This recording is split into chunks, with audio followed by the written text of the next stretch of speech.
It is New Year's Eve, and I figured there's no better way to close out this past decade going into 2020 than to talk about Hasbro and their complete acquisition of Entertainment One Media, also known as eOne for short. This is a big deal, and it's a big power move for Hasbro going into this next decade. And I mean, I just want to just give you guys some numbers also, just to show the weight of this. So when Disney acquired Marvel, they paid $4.2 million billion.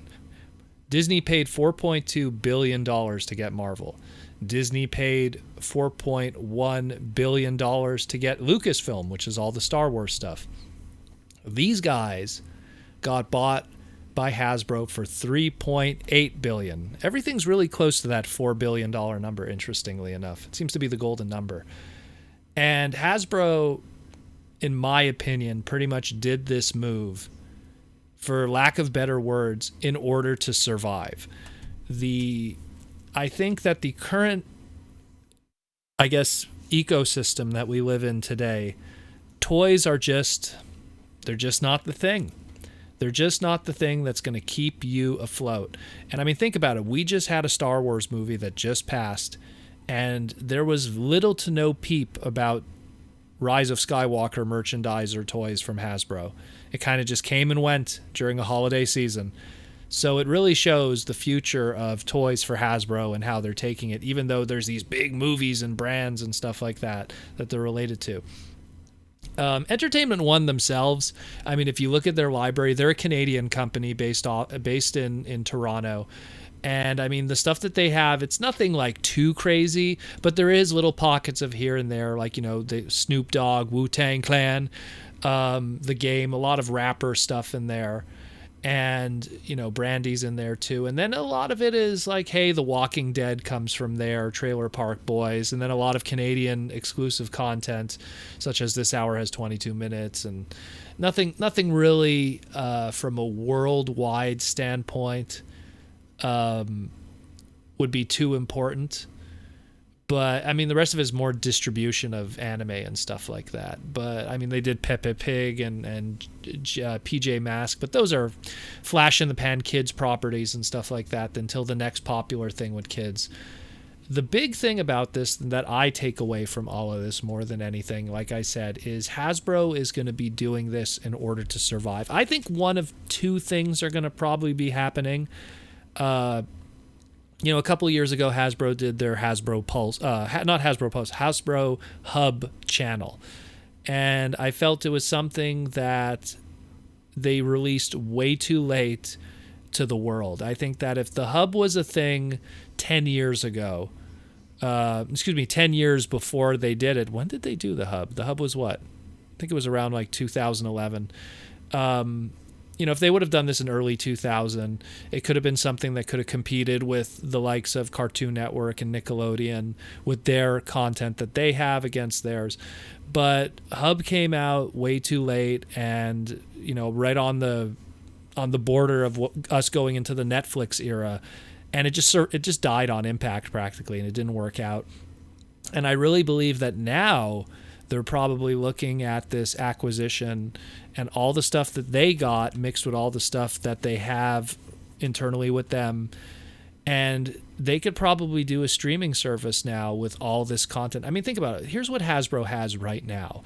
They have Transformers. They have G.I. Joe. They have My Little Pony. They have Gem and the Holograms. They have Power Rangers.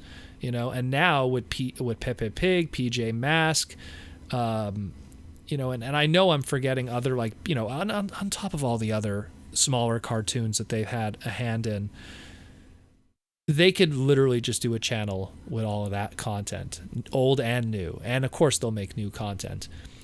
With the recent announcement of Netflix doing a Magic the Gathering series, which is a huge property for Hasbro and Wizards of the Coast that they own. If that really gets some legs, that'll be another big property for them. And I think that Hasbro's game with this merger and then this new company, which they call ONE HASBRO, it's going to be how they're going to survive 2020 going into 2029, the next 10 years or so. I think that that's what they're going to do, is that toys aren't going to be what puts food on the table for their employees, but this brand new media empire that they're going to create, much like Disney has. And I mean, the reality is that when Aaron Archer was still with Hasbro, everything that the Avengers were doing at the time, they were constantly looking at what Marvel was doing and going like, how do we do that? And now that Marvel is Disney, it's something where they're looking at Disney and going, this is how Disney's going to survive. This is how we're going to survive. We got to do the same thing.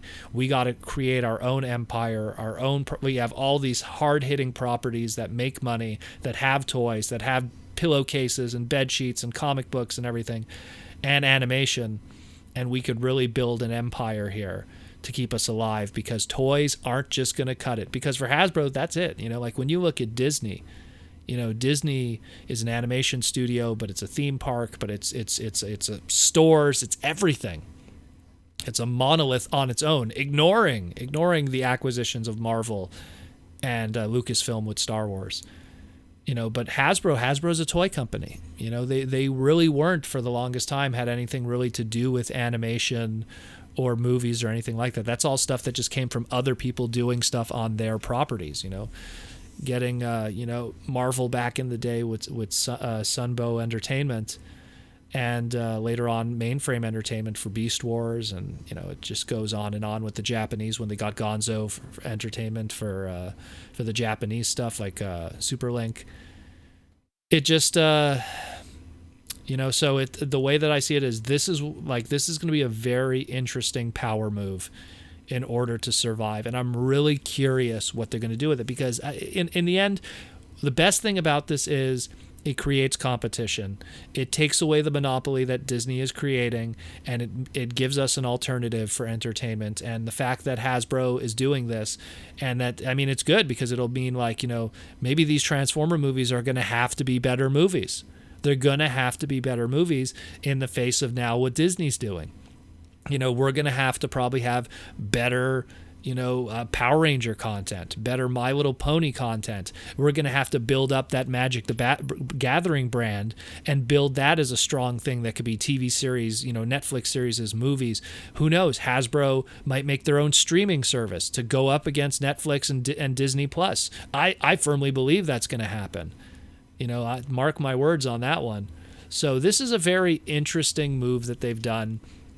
And obviously, I don't want to quote any of the stuff that's been saying by the press, because it's all bull for the best of it. I mean, it's all about the building of our close synergy of our global brands. It's Hasbro going, oh my God, we can't rely on toys anymore for the next 10 years. Let's go up against Disney, merge with these guys, and we could create something bigger. And I'm happy for Hasbro for it, that they're doing it this way, because this is the smart way to survive in this ecosystem. It really is, to have cell phone games and cell phone apps and all kinds of stuff. They could literally just do anything they want now with all of the resources that they're going to get from this acquisition. And it'll be very interesting to see the quality of the content that's going to happen, because we as Transformer fans kind of suffered the past couple of years. Look, Cyberverse is a great series, but it's also 10-minute episodes.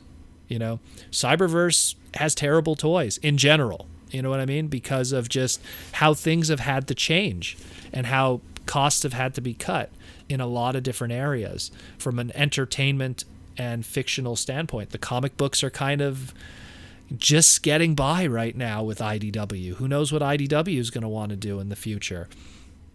So it is what it is, but it's a really interesting thing. And I just want to bring up, this is what Hasbro is doing now, going into the new decade, the new era, 2020. But 10 years ago, in 2010, Hasbro was riding high.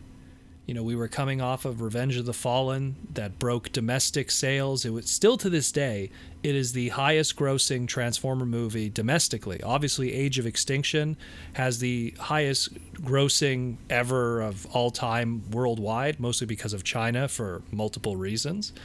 But The point being is that they were coming off of Revenge of the Fallen. It was making gangbusters of money. Toy sales were through the roof. Transformers had not made that much in toy sales since that of 1985 or even that of 1996 with Beast Wars or 85 with G1.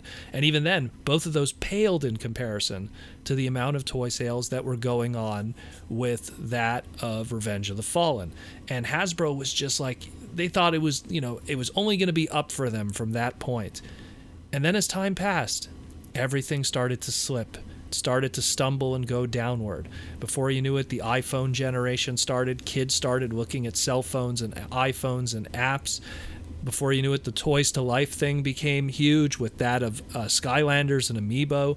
Kids just started looking more and more away from the plastic toys and more towards video games and apps and devices. And the toy market took a huge hit. Sales for every single major movie. You would think, like, you have all these big Marvel movies, all these big Star Wars movies. Toy sales were just not connecting with that younger audience. And it hurt them a lot.